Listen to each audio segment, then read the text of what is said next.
Muy buenas tardes a todos los presentes, muy buenas tardes a nuestro panelista del día de hoy.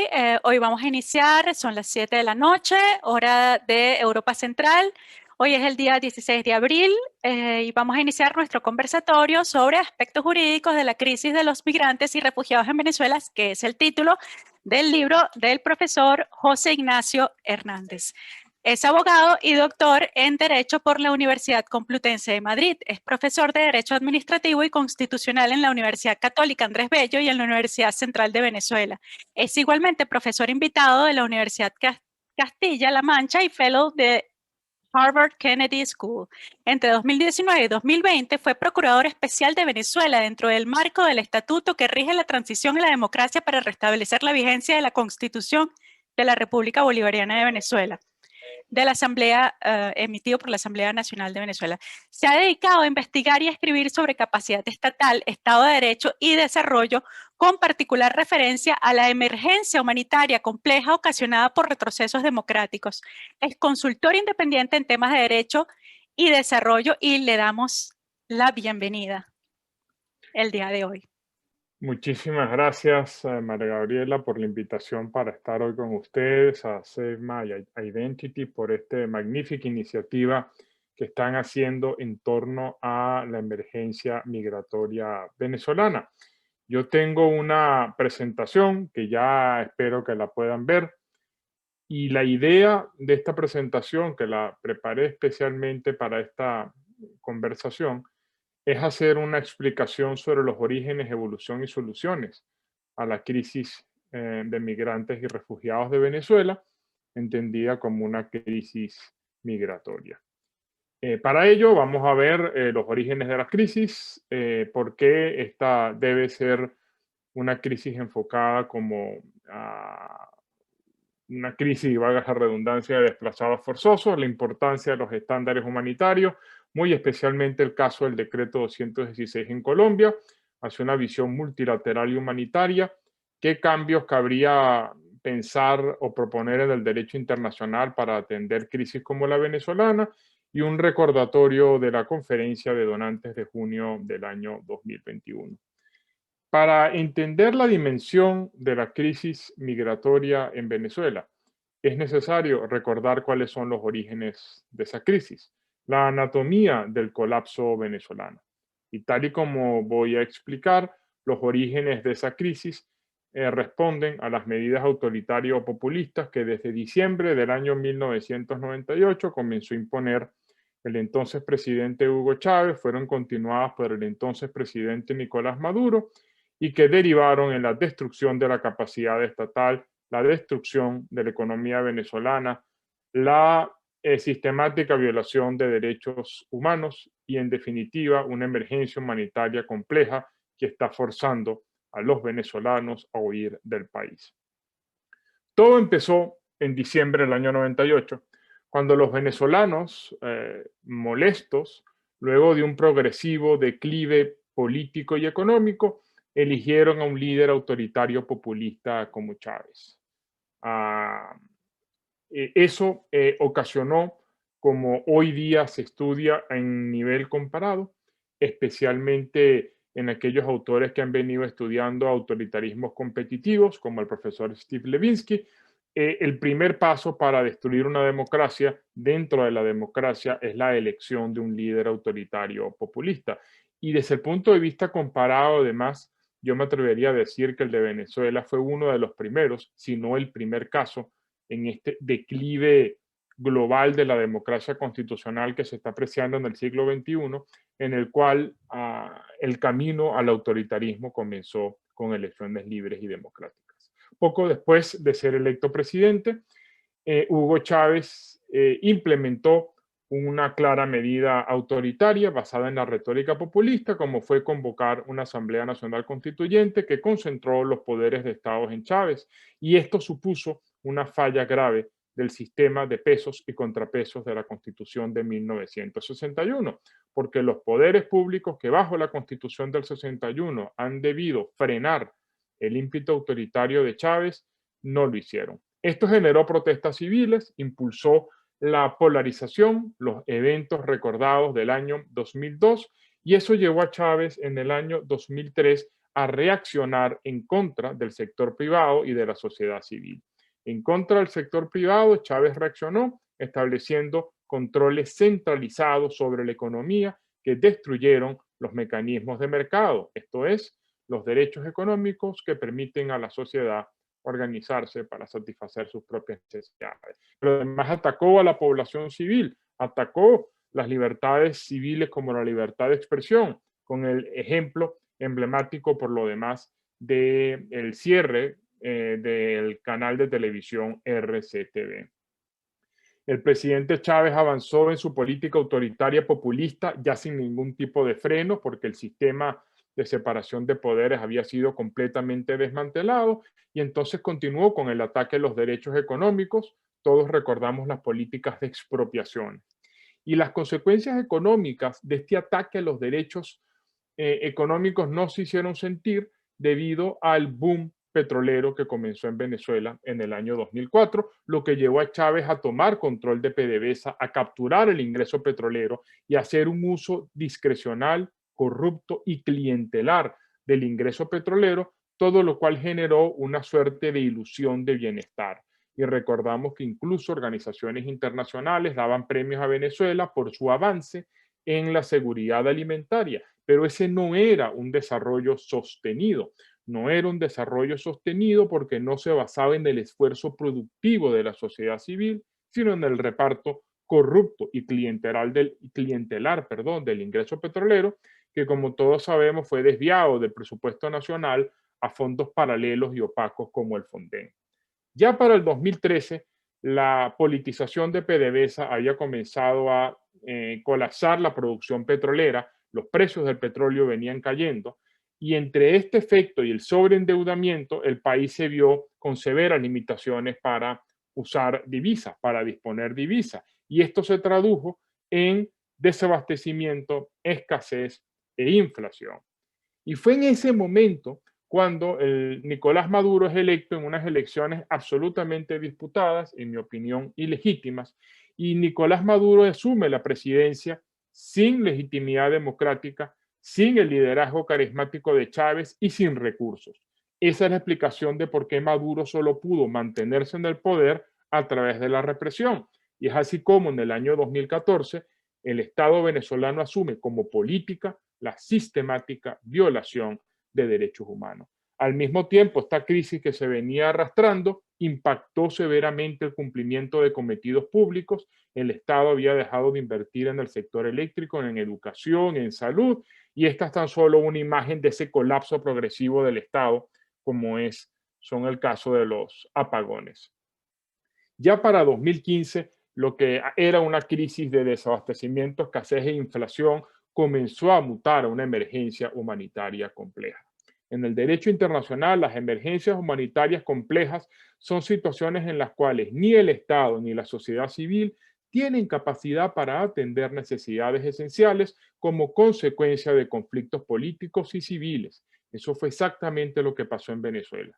Las medidas autoritario-populistas implementadas primero por Chávez y luego seguidas por Maduro destruyeron la capacidad del Estado y de la sociedad civil para satisfacer necesidades esenciales. Muestra de eso es el colapso del Producto Interno Bruto, que es 3 veces mayor al colapso durante la Gran Depresión de Estados Unidos, como el profesor Ricardo Hausmann suele recordar.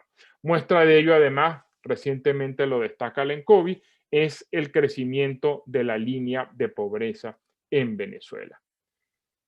A partir del 2018, los venezolanos comenzamos a ver una suerte de apertura económica, pero hay que señalar que esa no es una apertura económica en términos estrictos, ni mucho menos es una solución a la emergencia humanitaria compleja. Lo que estamos viendo en Venezuela es que como consecuencia del colapso del Estado, colapsaron también los controles centralizados y ello ha abierto espacios de tolerancia económica, donde eventualmente el emprendimiento privado puede organizarse para ofrecer bienes y servicios, pero siempre sujeto a que el legítimo régimen de Nicolás Maduro haga uso de las mismas instituciones predatorias y extractivas que destruyeron la economía de mercado, y eso lo hemos visto recientemente cuando el régimen de Maduro arremete o sigue arremetiendo en contra de la empresa privada. Por lo tanto, estos espacios de tolerancia económica son absolutamente precarios, no solucionan el fondo del problema, no garantizan un desarrollo inclusivo en Venezuela y mucho menos garantizan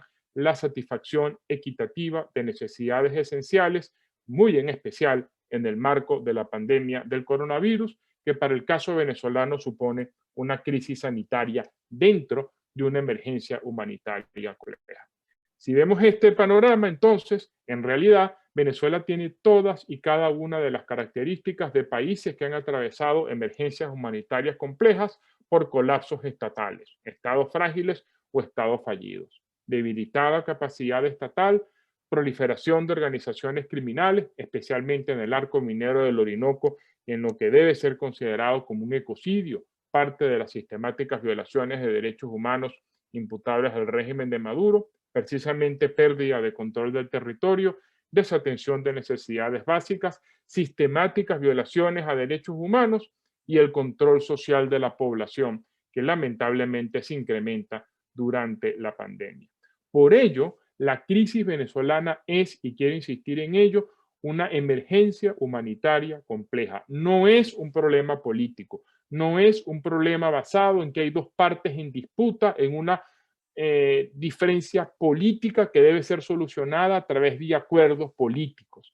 Esa era la naturaleza de la crisis venezolana hacia el 2013, 2014, pero como ya expliqué, actualmente la crisis venezolana es compleja, es producto de una emergencia humanitaria compleja en la cual el Estado ha perdido capacidad para atender necesidades esenciales, la sociedad civil ha perdido capacidad para atender necesidades esenciales y se han venido enquistando en las débiles estructuras del Estado organizaciones criminales.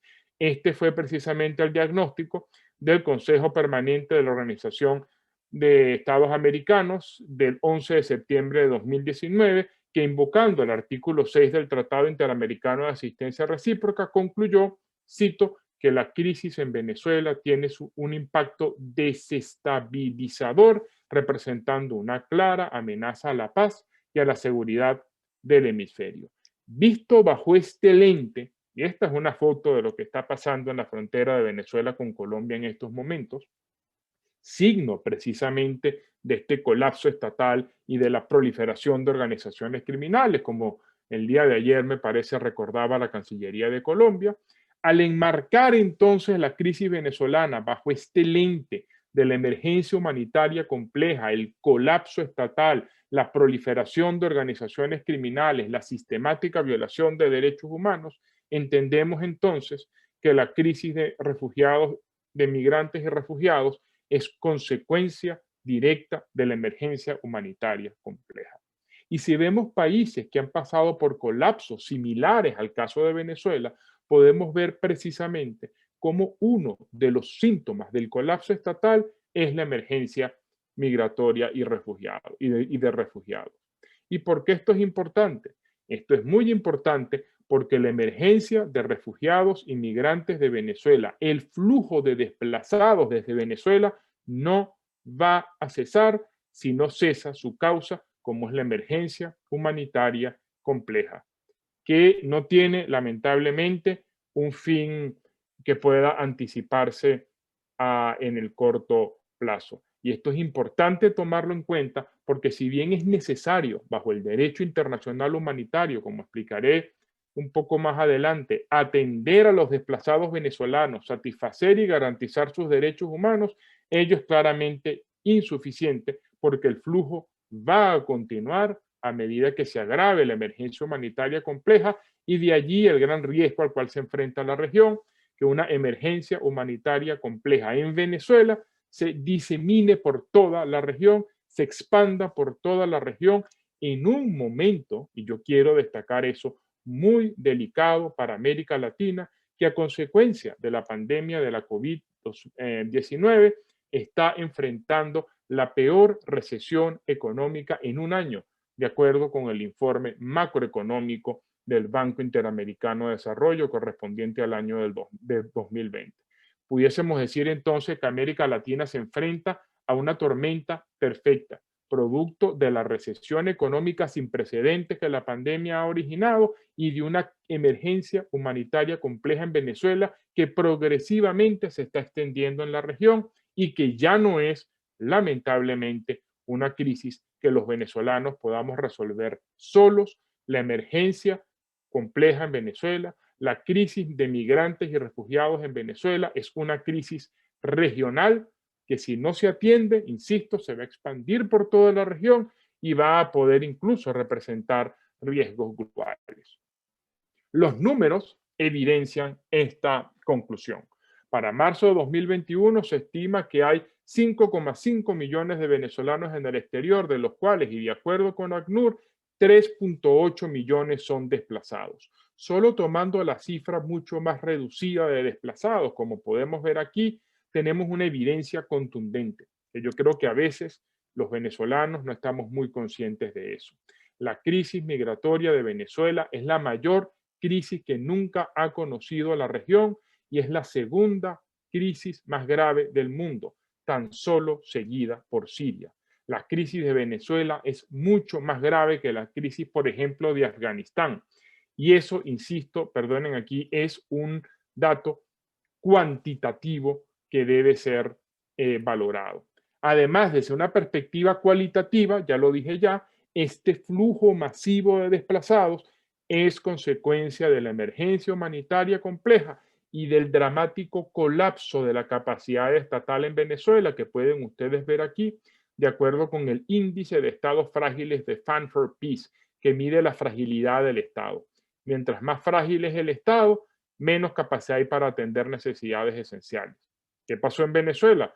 Durante el autoritarismo populista de Chávez se fortaleció el Estado porque el presidente Chávez necesitaba un Estado fuerte para reprimir y controlar socialmente. Pero a partir de la ilegítima elección de Nicolás Maduro como presidente, el colapso estatal ha ido en aumento, la fragilidad del Estado ha ido en aumento y eso hace entonces que Venezuela responda a una emergencia humanitaria compleja junto además, con sistemáticas violaciones de derechos humanos. Por ello, si además de los datos numéricos, cuantitativos, nos aproximamos a la emergencia venezolana bajo una visión cuantitativa, habría que citar a la Comisión Interamericana de Derechos Humanos en su muy importante resolución número 2 de marzo del 2018, señalando que el flujo migratorio en Venezuela es consecuencia de la emergencia humanitaria compleja y de la sistemática violación de derechos humanos.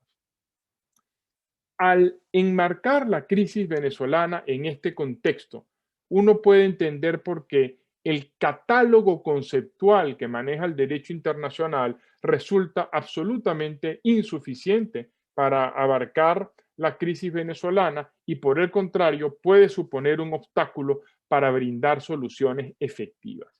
En el derecho internacional, el principio general, la categoría general es el migrante, que como sabemos es toda persona que se desplaza con carácter permanente de su estado de residencia a otro estado.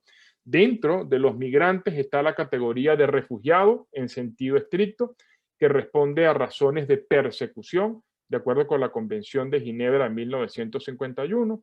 El concepto de refugiado en sentido ampliado, reconocido en la Declaración de Cartagena, absolutamente vinculante dentro del sistema interamericano de derechos humanos, que extiende el concepto de refugiado a aquellos desplazados por graves desórdenes del orden público. Luego tenemos el refugiado prima facie, que responde a casos de desplazamientos masivos en los cuales no es posible una identificación caso por caso de la condición de refugiado, pero se requiere prioritariamente garantizar los derechos humanos de los refugiados como una población vulnerable, muy en especial el derecho a la no devolución. Y finalmente tenemos el caso de asilo, que como sabemos responde a casos incluso más específicos de persecución. Ha habido una discusión, sobre todo en los países receptores del flujo migratorio venezolano, si debe calificarse como migración, si debe calificarse como refugiado. Este es un elemento de tensión en el derecho internacional, tal y como quedó en evidencia con la Declaración de Nueva York de 2016 y los pactos globales sobre migración y refugiados aprobados en el 2018.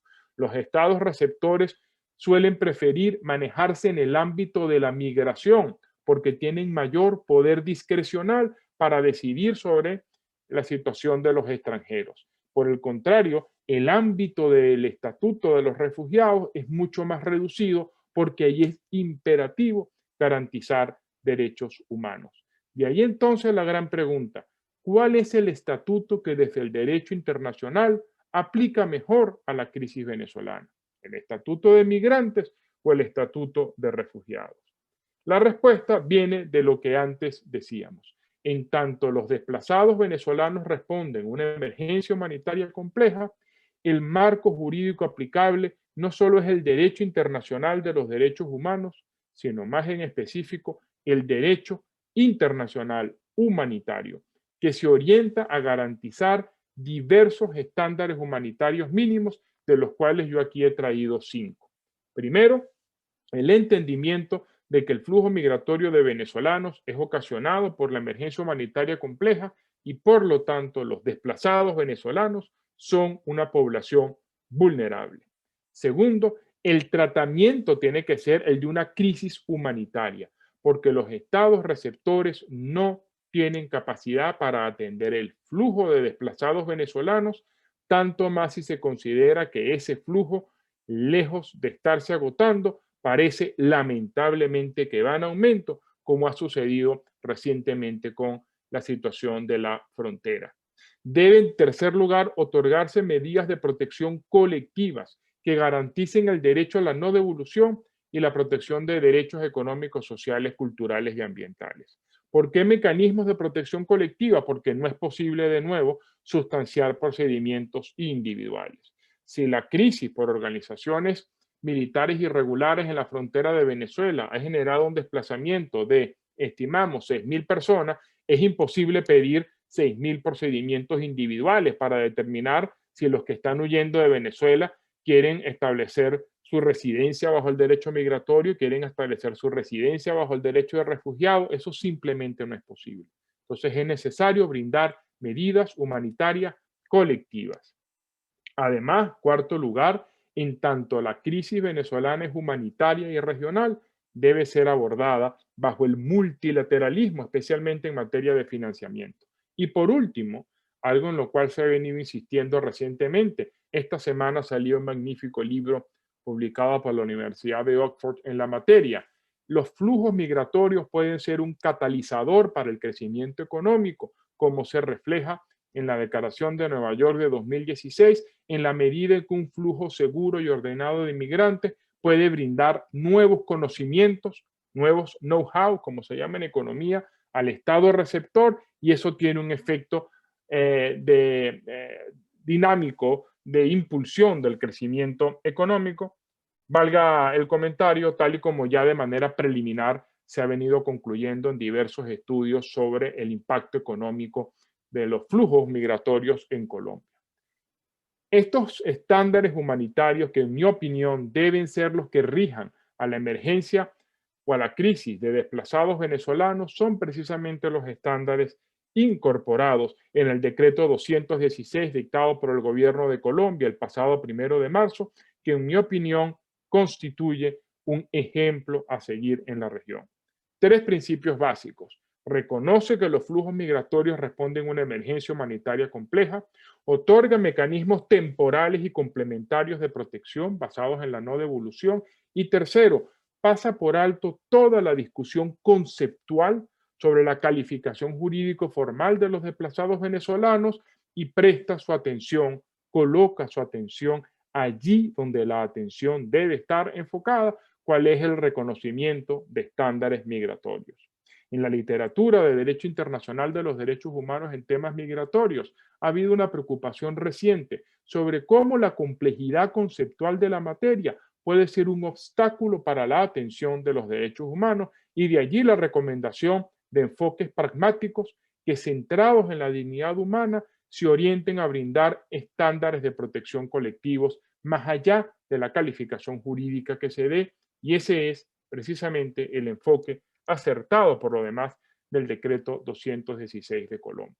Además, bajo una perspectiva jurídica, el decreto 216 es un extraordinario ejemplo de cómo las administraciones públicas pueden adaptarse con flexibilidad para atender la emergencia venezolana a través de tecnologías de la información y de la comunicación para sustanciar los dos grandes trámites que el decreto establece, el registro único de migrantes y el permiso de protección temporal por 10 años. Muy importante recordar que no es necesario demostrar cuál es la causa que lleva al desplazamiento.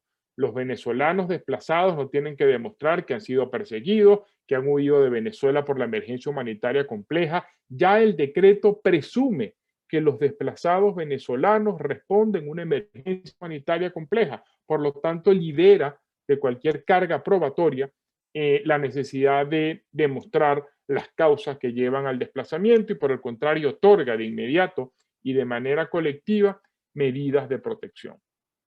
Ahora bien, en América Latina tenemos la costumbre de exigir derechos económicos, sociales, culturales y ambientales, de acuerdo con el principio de progresividad, sin que en no todos los casos nos preguntemos cómo se pagan o cómo se sufragan los gastos asociados a la tutela de los derechos económicos, sociales, culturales y ambientales, los así llamados derechos DESCA.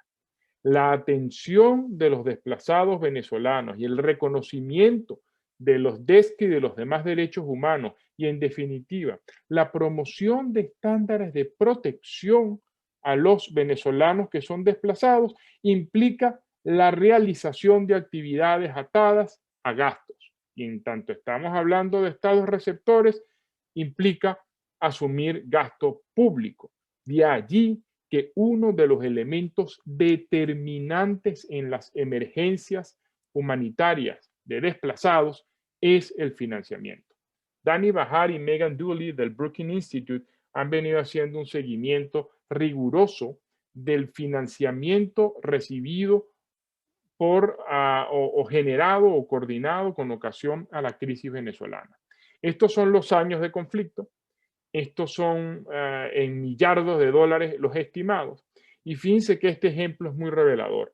Asumiendo 5 primeros años de conflicto, supongamos que la crisis venezolana arrancó en 2015. Entre el 2015 y el 2020, Venezuela ha recibido 1.4 millardos de dólares. Eso significa que entre a financiamiento internacional, aportes estatales, si hacemos un gran paquete con todo el aporte financiero que la comunidad internacional ha puesto para atender la emergencia venezolana, 1.4 billones, muy por debajo de la crisis de Sudán del Sur, que no es comparable con la de Venezuela, y significativamente por debajo de la crisis de Siria, que es la crisis con la que los venezolanos lamentablemente tendríamos que compararnos. Dani Bahar tiene una cifra que a mí me parece muy buena porque es muy gráfica. En promedio, cifras gruesas. Durante los 5 primeros años de la crisis, cada refugiado sirio recibió en financiamiento internacional, cooperación humanitaria, un promedio de $3,000. Durante los 5 primeros años de la crisis, cada refugiado venezolano ha recibido 10 veces menos, aproximadamente $300. La gran conclusión es que la emergencia humanitaria en temas migratorios y de desplazados y de refugiados desde Venezuela no tiene el financiamiento internacional necesario. Y esto es una muy mala noticia. Es una muy mala noticia porque supone mayores riesgos a los desplazados venezolanos que ya son una población en sí vulnerable.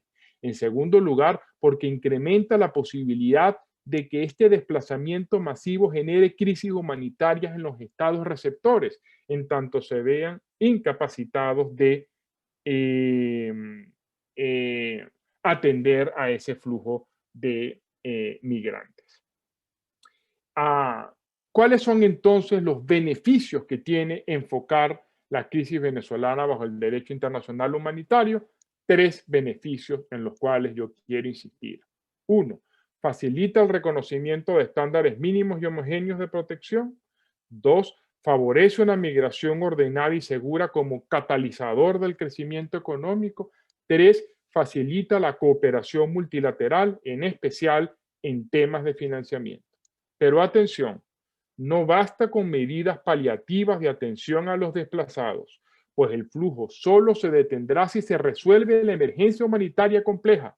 Y esta es la visión comprensiva que introdujo la Declaración de Nueva York del año 2016. Yo quiero aclarar esto muy bien. Es prioritario brindar estándares de protección humanitario a los desplazados venezolanos, basados en principios humanitarios tales y como no discriminación, acceso a derechos económicos, sociales, culturales y ambientales, no devolución, protección de la dignidad humana. Eso es fundamental. Eso requiere implementar un masivo programa de recepción de los desplazados venezolanos que requiere del debido financiamiento. Ahora bien, es insuficiente limitar la acción a estas medidas paliativas. ¿Por qué? Porque estamos hablando de un flujo. Si para el momento en el cual se dictó el decreto 216 en Colombia, aproximadamente habían 1.700.000 venezolanos en Colombia, hoy, apenas mes y medio después, hay más venezolanos en Colombia, como lo refleja el lamentable caso de Apure. De manera tal que este es un flujo que no se va a detener hasta tanto no se solucione la emergencia humanitaria compleja. Por el contrario, mientras más se agrave la emergencia humanitaria compleja, mayor será el flujo de desplazados. Y lo que está pasando en la frontera de Venezuela, en Apure, con organizaciones criminales que fuerzan desplazamientos masivos, es una lamentable alarma de que el flujo de desplazados venezolanos no se va a detener. Es por eso que la visión multilateral debe dirigirse en lo prioritario a atender necesidades humanas de los desplazados con base en el derecho internacional humanitario, pero también en simultáneo a tratar de solucionar la emergencia humanitaria compleja. Todo esto, yo estoy seguro, ya para ir terminando, va a generar cambios en el derecho internacional de refugiados y migrantes, porque ciertamente hay un claro desfase y muestra de ese desfase es este intento bastante loable por lo demás de la Organización de las Naciones Unidas de remozar el régimen jurídico de los migrantes y refugiados con la Declaración de Nueva York de 2016 y los dos pactos de refugiados y migrantes del año 2018. Pero especialmente en el sistema interamericano de derechos humanos, creo, hay una deuda pendiente en temas migratorios. El sistema interamericano de derechos humanos, desde la Declaración de Cartagena de 1984, ha avanzado notablemente en estándares de protección de derechos humanos. La Corte Interamericana de Derechos Humanos ha sido uno de los grandes defensores de los derechos internacionales de migrantes y refugiados. La Comisión Interamericana de Derechos Humanos ha venido cumpliendo un rol determinante en garantizar y proteger los derechos humanos de los migrantes y refugiados, incluso de los venezolanos recientemente con lamentables episodios relacionados con Trinidad y Tobago, pero ciertamente la crisis venezolana demostró que el sistema interamericano de derechos humanos no está preparado para atender emergencias humanitarias complejas y crisis como las de Venezuela. Es por eso que yo creo en una propuesta que es bueno pensar en una convención americana para remozar, modernizar, actualizar el régimen de los migrantes y refugiados con varios principios: uniformar estándares de protección, ratificar la definición ampliada de la Declaración de Cartagena, promover un adecuado balance entre las políticas soberanas y el derecho internacional, favorecer la gobernanza regional de movilidad como promotor del crecimiento económico, desarrollar un marco especial de atención de emergencias humanitarias. La Organización de Estados Americanos, la Secretaría General a cargo de Luis Almagro, han venido cumpliendo un rol fundamental promoviendo la coordinación multilateral de la crisis venezolana, y a ello responde el grupo de trabajo creado por el secretario general Luis Almagro en 2018 y que de manera extraordinaria está siendo coordinado por David Smolarsky. Sin embargo, de nuevo, es necesario tomar en cuenta de que además de garantizar estándares humanitarios y de protección de derechos humanos a los desplazados venezolanos como una población vulnerable, es también necesario procurar una solución comprensiva, integral y estable a la emergencia humanitaria compleja venezolana que no responde ya a un conflicto meramente político. Yo creo que una de las causas que ha dificultado explicar la naturaleza de la emergencia en Venezuela, de la crisis de desplazados, y que quizás ha incidido negativamente en la percepción de esa crisis y por lo tanto generar incentivos para el financiamiento internacional, multilateral incluso, es que hay una suerte de idea de que en definitiva en Venezuela hay un conflicto político entre dos partes y en los conflictos políticos entre partes tiene que solucionarse de manera doméstica.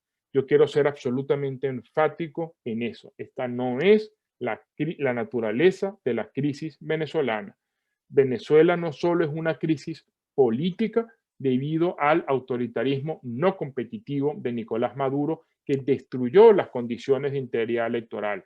En realidad la crisis venezolana es compleja, va más allá de lo político y es hoy día una crisis humanitaria que debe ser atendida bajo el derecho internacional humanitario, cuyo primer principio es la neutralidad política. Por eso hay que hacer un gran esfuerzo por sacar del análisis, del diagnóstico y de la acción referida a la emergencia humanitaria compleja el debate político en Venezuela, porque independientemente de las inclinaciones políticas que los venezolanos tengan, la emergencia humanitaria compleja no distingue, la pandemia del COVID tampoco distingue, y esa es la razón por la cual yo creo todos los venezolanos, la academia principalmente, organizaciones no gubernamentales, foros como este, que una vez más agradezco, tienen que enfatizar la naturaleza apolítica de la emergencia humanitaria compleja y tenemos un deadline, junio del 2021,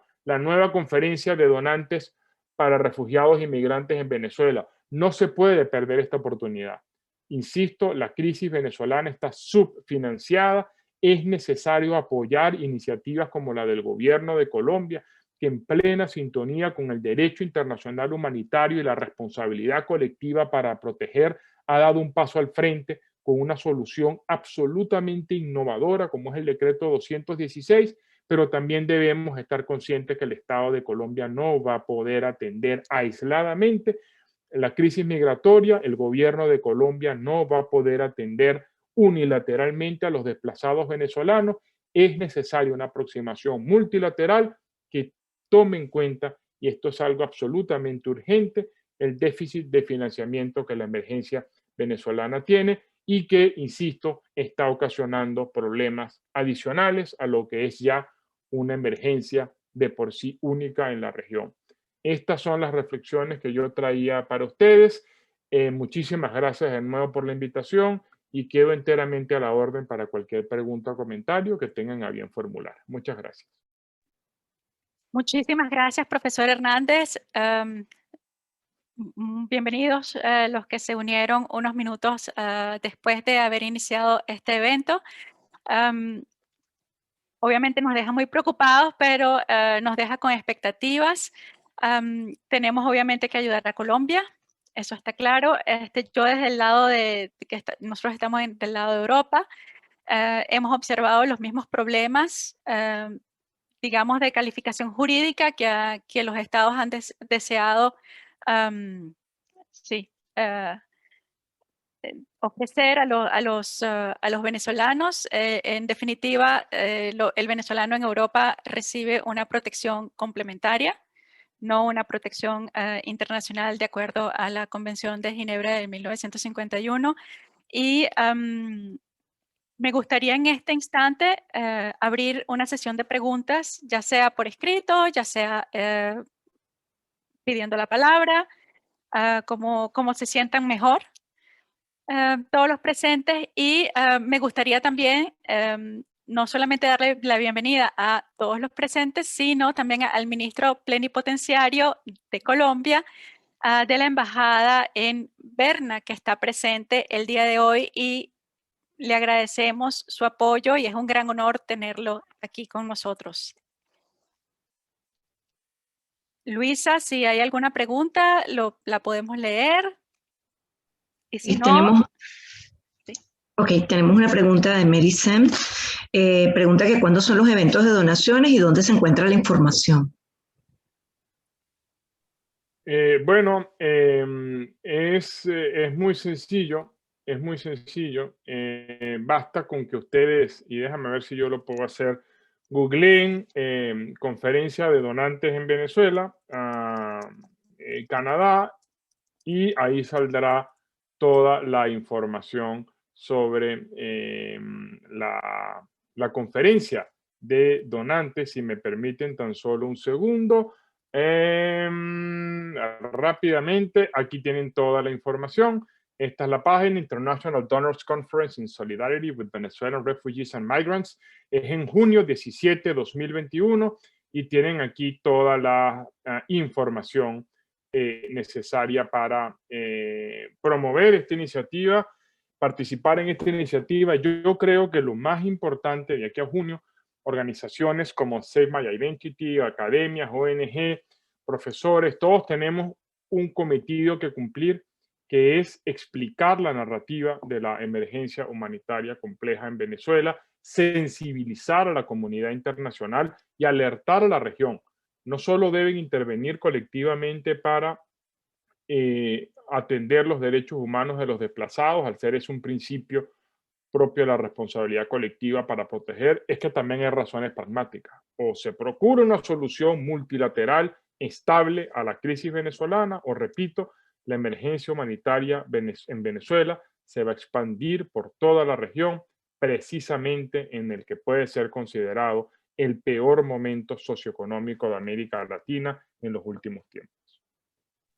Muchísimas gracias por su respuesta. Acabamos de colocar el enlace en el chat al evento de Canadá.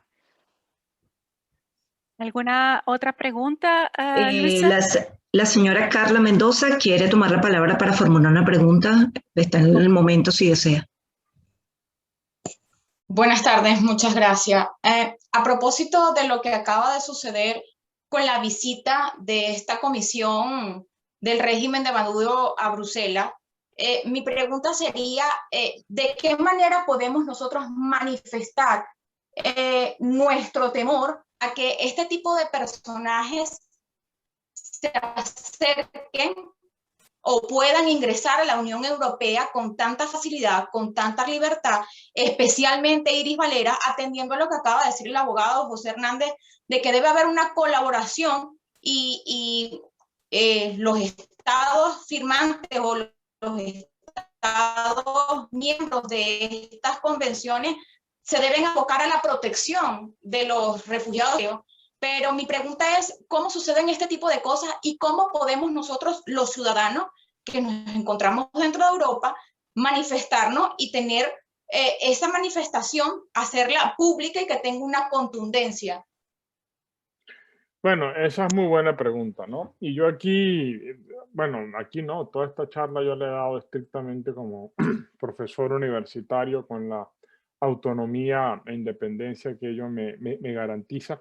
Pero hay que reconocer que hay una colisión o puede haber una contradicción, hablemos una tensión entre la emergencia humanitaria y el conflicto político en Venezuela. Y es por eso que bajo esta perspectiva del derecho internacional humanitario hay que extraer de la discusión la controversia política.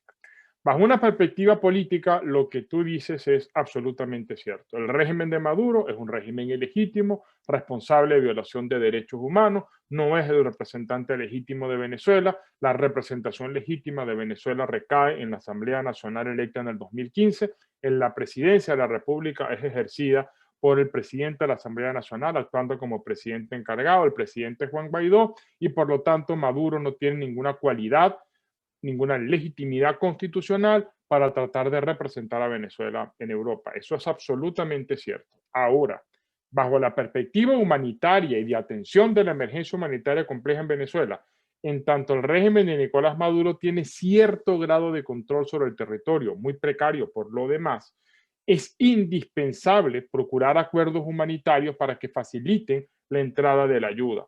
Y precisamente por eso es que el derecho internacional humanitario parte del principio apolítico. No importa si el gobernante es ilegítimo, es legítimo, es un genocida, es absolutamente irrelevante.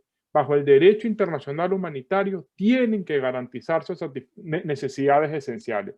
Y si el canal para satisfacer esas necesidades esenciales es un dictador genocida, ese será el canal al cual hay que acudir. Y es por eso que las organizaciones humanitarias tratan de alejarse del debate político. Pongo un ejemplo que no ha generado suficiente atención en este sentido.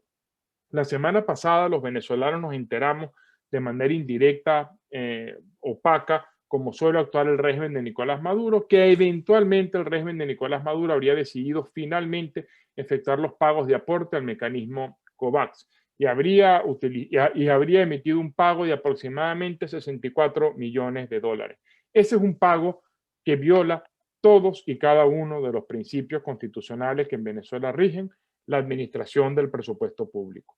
No hay en Venezuela ley de presupuesto, no hay en Venezuela control fiscal, no hay en Venezuela rendición de cuentas. Ese pago, bajo la perspectiva constitucional, es absolutamente ilegítimo y genera responsabilidades penales, civiles, administrativas y políticas.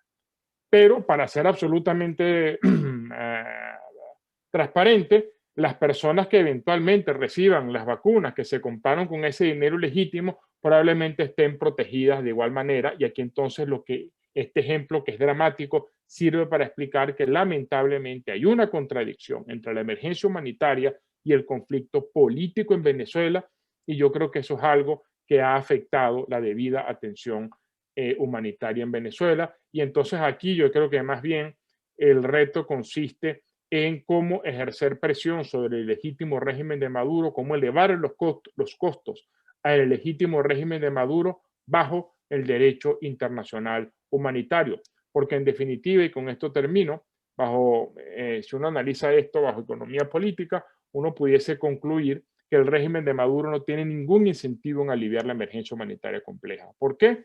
Porque el régimen de Maduro necesita la emergencia para ejercer control social. Y el régimen de Maduro necesita la emergencia para mantener a la población a raya, minimizar las protestas, subir los costos de protesta con canales de dominación social como el carnet de la patria, que son aberraciones de violaciones a derechos humanos.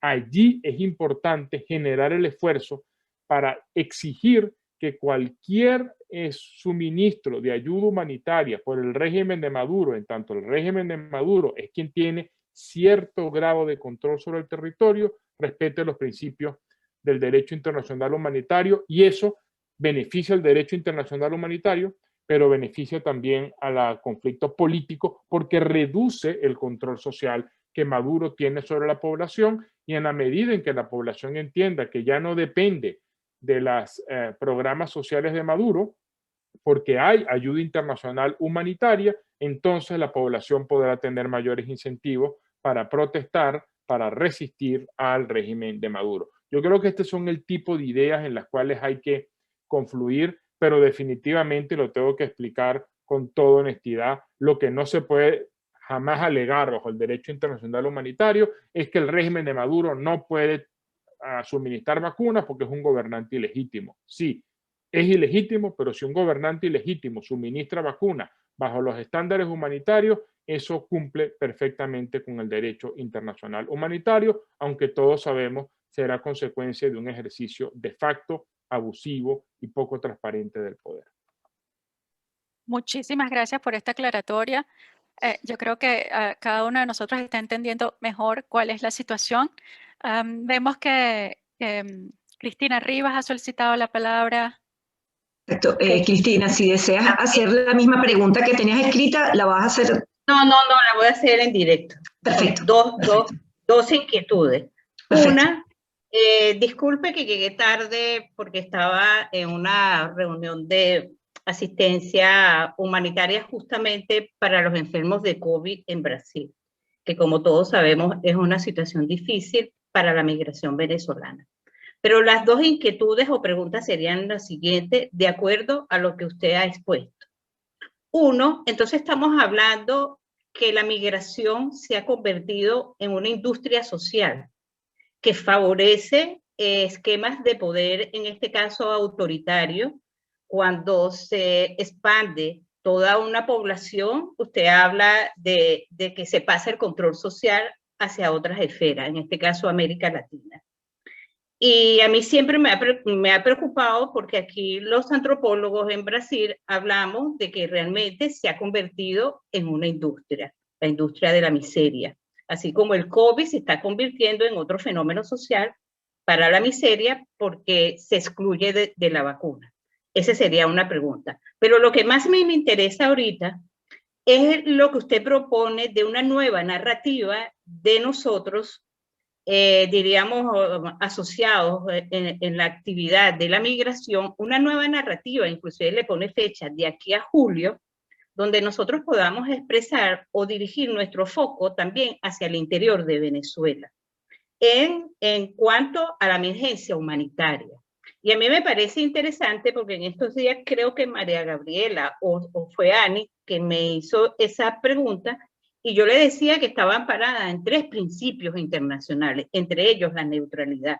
Porque si nosotros vemos solamente el que se va y no atacamos el fondo o la raíz del problema, que es realmente la miseria, la industria de la miseria en Venezuela, nosotros perdemos perspectivas porque lo que estamos haciendo es poner pañitos de caliente, es cierto, a los que se van, pero realmente no estamos solucionando el problema directamente que da origen a esa industria ya que se hizo internacional, a la industria local de un control social, y usted lo dice de mejor manera, que es aberrante, que pasa por un control social total. Entonces, eso sí tiene que ver con el derecho internacional, y la ayuda humanitaria también es la concientización sobre los derechos que cada ciudadano en el mundo tiene, esté afuera o esté adentro, porque ya ahorita no importa si está afuera o está adentro. Es decir, es el derecho, cómo ejercerlo. Y me gustaría que usted pueda sugerir, diríamos, elementos concretos de cómo, además de armar la narrativa, proceder, porque aunque no nos guste, toda actuación siempre es política, aunque sea neutra. ¿Cómo nosotros pudiéramos armar, además de esa narrativa, esas estrategias que nos permitan cambiar de foco o complementar nuestros focos hacia la dificultad propia que vive Venezuela en este momento? Muchísimas gracias por su intervención, que ha aportado argumentos e ideas que nutren sin duda el análisis de este tema complejo, ¿no? Le daré respuesta resumida a los puntos que usted planteó. Primero, coincido con usted que la crisis de desplazados en Venezuela ha fomentado esto que usted llama muy bien una industria de la miseria, y pasa igual con la COVID. Los venezolanos desplazados son hoy día una población, yo diría que doblemente vulnerable.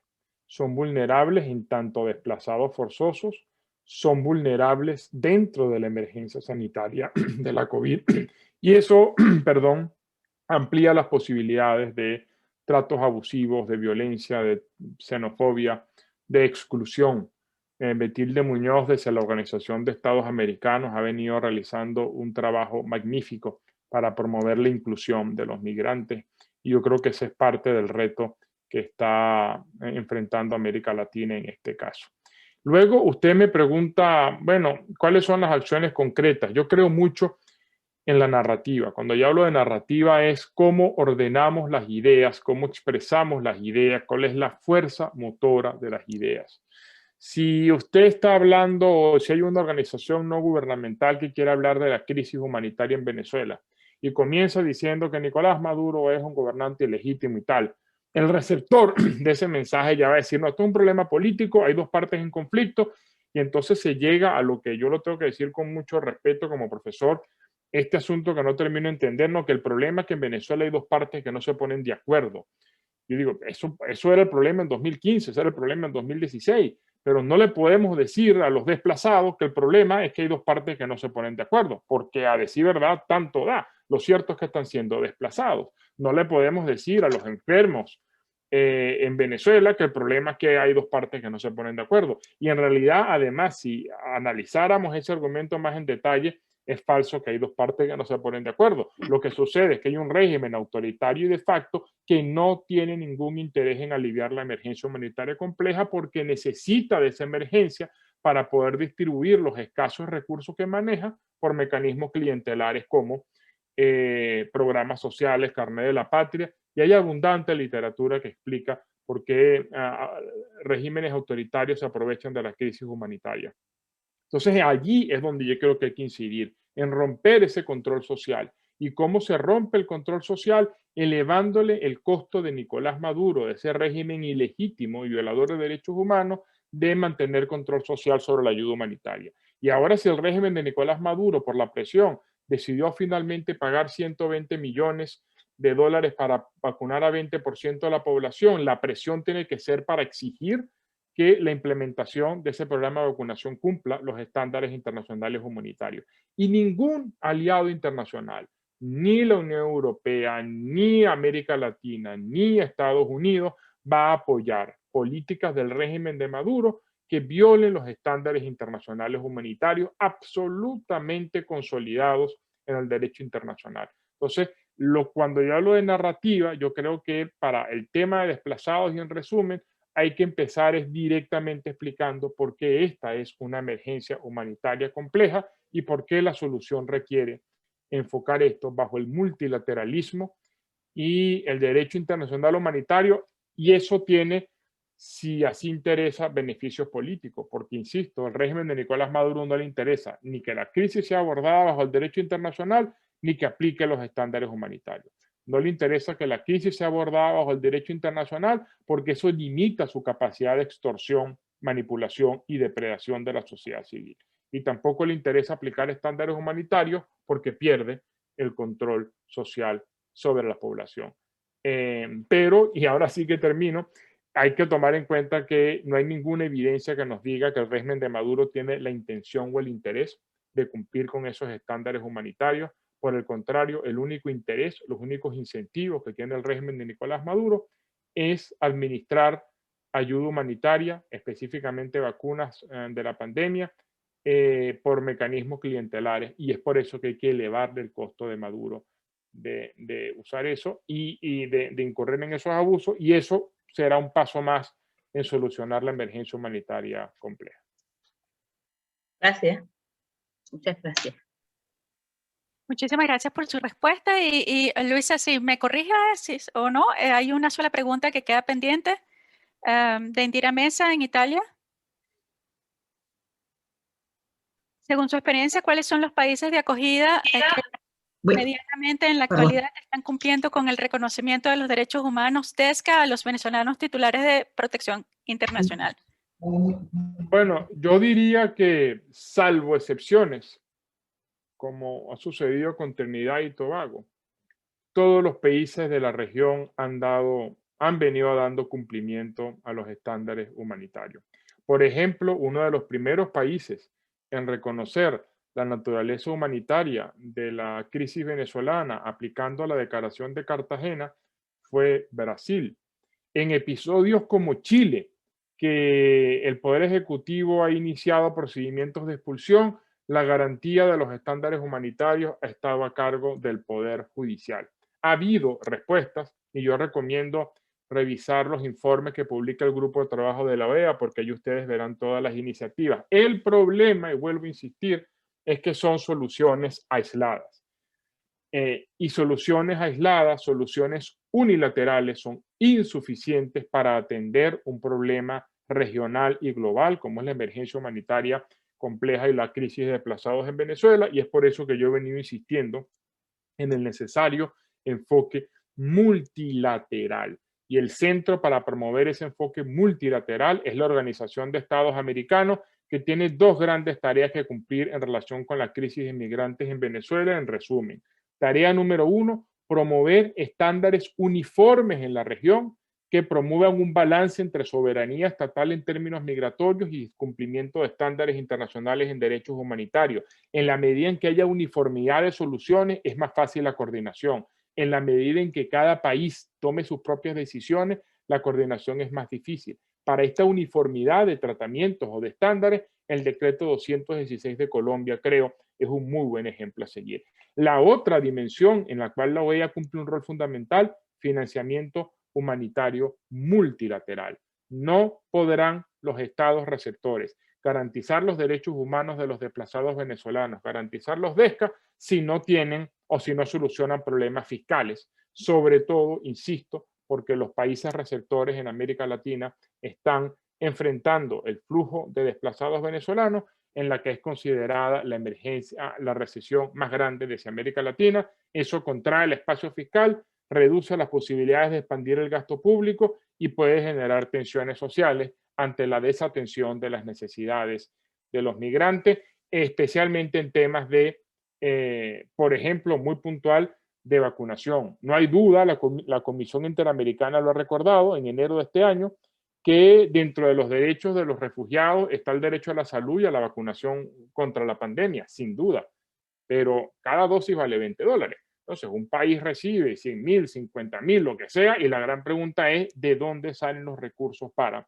sufragar eso. Por eso no se puede dejar solo a los países, no se puede dejar solo a Colombia, que ha dado un paso humanitario muy importante, fundamental promover el financiamiento multilateral, y allí la Organización de Estados Americanos y el Banco Interamericano de Desarrollo creo que tienen un rol histórico fundamental que cumplir, y no tengo la menor duda por la capacidad de ambas instituciones, la extraordinaria gerencia que hoy día conduce a esas dos instituciones, que tanto la Organización de Estados Americanos como el Banco Interamericano de Desarrollo cumplirán con las exigencias y con esta importante ayuda financiera multilateral para la crisis venezolana.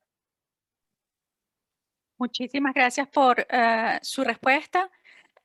Del lado de nosotros, ONGs, el mensaje es que nosotros tenemos que apoyar en la concientización. O sea, nos queda claro a nosotros, en todo caso a Save My Identity, en sus diferentes capítulos, representados algunos aquí el día de hoy, entre Europa y Latinoamérica, que nosotros lo que tenemos que hacer es seguir haciendo foros de difusión de información, de concientización y de formación y capacitación en estos temas, pero ya para explicar también por qué necesitamos apoyar el que todo el mundo, la comunidad internacional, comprenda que estamos en una crisis humanitaria compleja, como ha quedado incluso por escrito en las resoluciones y demás instrumentos de la OEA, y empujar a ese financiamiento. Pero, por ejemplo, acá en Europa, nosotros vemos una gran, ¿cómo decirlo de una manera diplomática?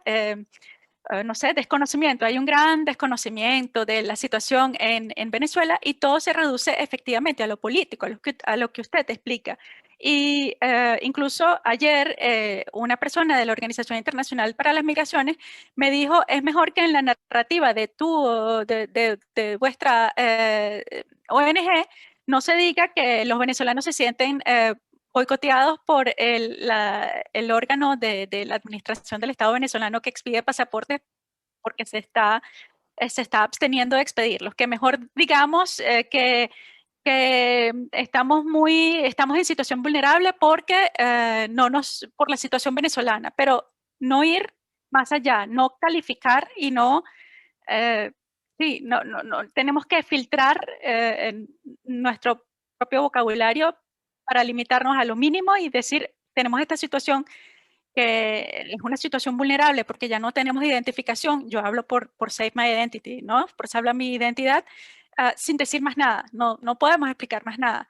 Y aquí en Europa, a todas las personas solicitantes de asilo, a todos los venezolanos que han llegado, les han dicho lo mismo, es que en Venezuela no hay guerra. Y aquí también existe, por lo menos en la Unión Europea, esa directiva del 2011, que usted también cita en pie de página, de 2011-95-UE, que es como el equivalente europeo de esa declaración de Cartagena de 1984, que amplía la definición estricta de refugiado contemplada en la Convención de Ginebra del 51. Entonces, no sé por qué no la mencionan, la esconden, la obvian, y el venezolano que no tiene orientación jurídica o asesoría legal suficiente no se entera. Y bueno, al final algunos les otorgan sí protección subsidiaria o como usted la llama aquí en este libro, protección complementaria, porque es complementaria porque no sale de la Convención de Ginebra. Y la pregunta es cómo podemos desde las ONGs apoyar más, aportar algo más. Sabemos que es un hecho notorio la situación venezolana, sabemos que hay informes de las Naciones Unidas, informes de la OEA, informes de Country of Origin que son del EASO, Sabemos que los mismos estados, Alemania y Países Bajos, también han emitido informes sobre la situación venezolana. O sea, no es que falten los informes y no es que falten las pruebas, pero siempre al venezolano que llega a Europa le exigen probar. ¿Qué podemos hacer para cambiar esa narrativa también en Europa y qué podemos hacer nosotros? Y creo que cerramos, son las 20:05 de la noche. Así es, fíjate, si yo doy una conferencia sobre la crisis de refugiados en Siria e inicio la conferencia diciendo que el problema en Siria es que hay dos partes que no se ponen de acuerdo, probablemente en ese mismo momento me quitan el micrófono y me dicen, usted no tiene absolutamente ni idea de lo que está hablando, porque nadie puede decir con el mínimo rigor científico de que el problema en Siria es que hay dos partes que no se ponen de acuerdo y ya es momento de cesar la disputa política, aprovechar espacio, etcétera, etcétera. Pero si yo me paro en una conferencia sobre Venezuela y digo que el problema en Venezuela es que hay dos partes que no se ponen de acuerdo, pues me van a aplaudir y más de uno va a decir que eso es así. Hay un problema grave de narrativa. Como el profesor Ricardo Hausmann dice, ¿cuál es la naturaleza del problema? La naturaleza del problema en Venezuela no es política. No es que hay una oposición que quiere controlar el poder y Nicolás Maduro no lo deja. Ese era el problema en 2015. Eso quedó atrás. Seguir pensando en Venezuela en clave política, de conflicto político, de acuerdos políticos, de recuperar espacios políticos, eso, lejos de solucionar, agrava notablemente el discurso en Venezuela. Y pongo un ejemplo altamente polémico. Este esfuerzo que se está haciendo para recuperar espacios políticos de cara a las elecciones regionales que deberían celebrarse en Venezuela en diciembre de 2021. Una sola pregunta, ¿en qué favorece eso a la emergencia humanitaria compleja? No solo en nada, agrava la narrativa, porque entonces países dirán, pero ¿y por qué ustedes más bien no se ponen de acuerdo con un CNE equilibrado, hacen las elecciones regionales y luego el año que viene ocupan espacio? Y cuando yo escucho esa historia y algunos hablando de un referendo revocatorio, y no me estoy refiriendo aquí a las razones que acreditan que en Venezuela no hay espacios electorales ni condiciones integridad electoral, olvidémonos de eso, yo lo primero que digo es no cuadra o no hay sintonía entre el tiempo de ese discurso y la emergencia humanitaria compleja. Porque si Venezuela hay una emergencia humanitaria compleja, no hay tiempo que perder. De hecho, el tema electoral, eso debería diferirse. Porque si hoy se celebran elecciones presidenciales en Venezuela, mañana Venezuela es un estado fallido. Si el 6 de diciembre de 2021 se celebran elecciones competitivas de gobernadores en Venezuela, el 7 de diciembre Venezuela va a seguir siendo un estado fallido con una emergencia humanitaria compleja. Las elecciones no van a corregir, a subsanar la emergencia humanitaria compleja. De hecho, especialistas como Pippa Norris recuerdan que sociedades en conflicto que se aceleran a ir a elecciones pueden acelerar el conflicto, la polarización y agravar la emergencia humanitaria compleja. ¿Qué hay que hacer de nuevo? Sacar del humanitario el debate político. El debate político que lo den quienes tienen que darlo, mi campo, la academia, que se analice las condiciones de integridad electoral en Venezuela. Ese es un debate necesario, esa narrativa existe, ese es un camino en el que hay que avanzar. Yo no estoy poniendo en duda que en Venezuela es necesario reconstruir las condiciones de integridad electoral, pero eso no puede contaminarse al discurso humanitario. Y yo creo que lamentablemente eso es lo que ha pasado, y de allí esta idea incluso entre los venezolanos, que se tienen que poner de acuerdo para las vacunas. Y yo decía, pero ¿y es que el problema de las vacunas es que el presidente Guaidó y Nicolás Maduro no se ponen de acuerdo sobre si es la vacuna tal o cual, o la naturaleza del problema es que Venezuela es un estado fallido que no tiene capacidad para suministrar vacunas y que está dominado por un régimen autoritario que va a hacer un uso clientelar de las vacunas? Para mí ese es el problema. Entonces no es que no se pongan de acuerdo, y lamentablemente los hechos recientes, y digo lamentablemente porque quizás venezolanos de buena fe tenían expectativa de algún tipo de acuerdo, es una evidencia de que el problema humanitario en Venezuela no es por falta de acuerdo, y eso es lo fundamental que organizaciones no gubernamentales, la academia, la sociedad civil, tiene que empezar a discutir. Y eso implica, hay que reconocerlo, como se dice en el argot, tragar sapos, porque alguien dirá, ¿y por qué hay que hablar con el régimen de Nicolás Maduro? Bueno, hay que hablar con el régimen de Nicolás Maduro, porque en tanto tenga cierto grado de control, él es el que puede facilitar la ayuda, o incluso hay que hablar con el régimen de Nicolás Maduro para que no meta preso al personal sanitario y humanitario que está tratando de atender la emergencia. Y hablar con el régimen de Maduro hoy día no le va a dar más legitimidad a Maduro. Si en algo los venezolanos fuimos exitosos es en la narrativa de que Maduro es un gobernante ilegítimo, autoritario y violador de derechos humanos. Pero creo, ahorita que estoy hablando, que se nos fue la mano. O sea, tanta carga le pusimos a esa narrativa que vendimos la idea de que el problema en Venezuela es político porque hay un dictador que no quiere hacer elecciones. Y entonces, si ese es el mensaje que yo recibo, mi respuesta es organicen elecciones. Pero de nuevo, y termino, si yo estuviese dando una conferencia sobre Siria y comienzo diciendo, el problema en Siria es que hay dos partes que no se ponen de acuerdo y por lo tanto es fundamental avanzar en elecciones competitivas en Siria, se me va a mirar como que estoy diciendo algo absolutamente sin sentido.